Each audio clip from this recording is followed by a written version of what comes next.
ஆலயம் உனக்காக. வானில் ஒரு புயல் மழை வந்தால் அழகே என்னை எங்கனம் காப்பாய். கண்ணே உன்னை என் கண்ணில் வைத்து இமைகள் எனும் கதவுகள் அடைப்பேன். சத்தியமாகுமா? நான் சத்தியம் செய்யவா?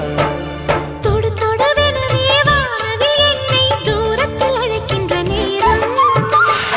Uva, uva, uva, uva, uva, uva, uva, uva.